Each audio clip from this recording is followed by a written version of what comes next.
এ কি হলো আমার সাথে? আমি তো ভাবতেই পারিনি আমার সাথে যে এরকম একটা ঘটনা ঘটে যাবে। সেটা কি দেখার জন্য পুরো ভিডিওটাকে দেখতে হবে। হ্যালো ফ্রেন্ডস, চলে আসলাম নতুন একটা ভিডিও নিয়ে। আমার নাম বিপাশা সাহা। তো ফ্রেন্ডস, আজকে আনা হয়েছে, বলো তো কি মাছ?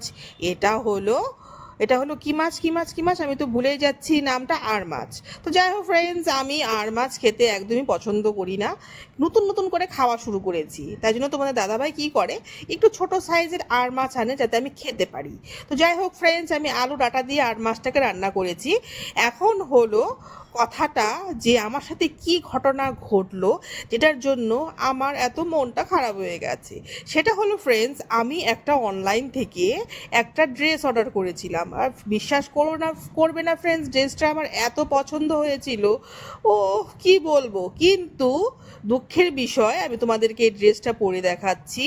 এই যে দেখো আমার সাথে কি ঘটনা ঘটলো।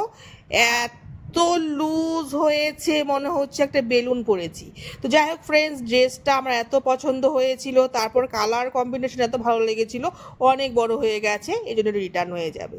এখন আমি তোমাদেরকে দেখাবো, আজকাল আমি এই অয়েলটা ম্যাসাজ করছি হেয়ারে, খুব ভালো উপকার পেয়েছি। তো চুলে লাগাচ্ছি, আর লাগিয়ে কিন্তু আমি পুরো চুলের গোড়াতে মানে রুটে খুব ভালোভাবে চুলটা মানে ইউজ করি, খুব ঘষে ঘষে ভালো করে লাগিয়ে দিই। রাতে লাগিয়ে সকালবেলা ভালো করে শ্যাম্পু দিয়ে ধুয়ে ফেলি। মাঝে মাঝে কিন্তু আমাদের কিন্তু মাথায় চুলে কিন্তু হেয়ারে অয়েল ম্যাসাজ করতে হয়, চুলের জন্য কিন্তু খুব ভালো। আমি চুলে তেল লাগিয়ে খুব ভালোভাবে আঁচড়িয়ে নিলাম। আঁচড়িয়ে এখন আমি একটা হালকা গার্ডার দিয়ে, খুব কিন্তু টাইট করে বাঁধবো না, খুব হালকা করে বাঁধবো, যাতে চুলগুলোতে অত একটা মানে টান না লাগে। যত বেশি টান কম লাগবে চুল কম উঠবে। তোমাদের দাদা ভাইকে রাতের খাবার দিয়ে দিলাম। তোমাদের দাদা ভাই আজকাল রাতে ভাত খাচ্ছে, যেহেতু সকালবেলা রুটি খাচ্ছে বা চা বিস্কুট খাচ্ছে। তো এখানে আমি বসে বসে কথা বলছিলাম। তো ফ্রেন্ডস, আমার খাওয়া কিন্তু অলরেডি হয়ে গেছে, আমি 8টার মধ্যে ডিনার কমপ্লিট করে ফেলছি আজকাল। তো বাই ফ্রেন্ডস।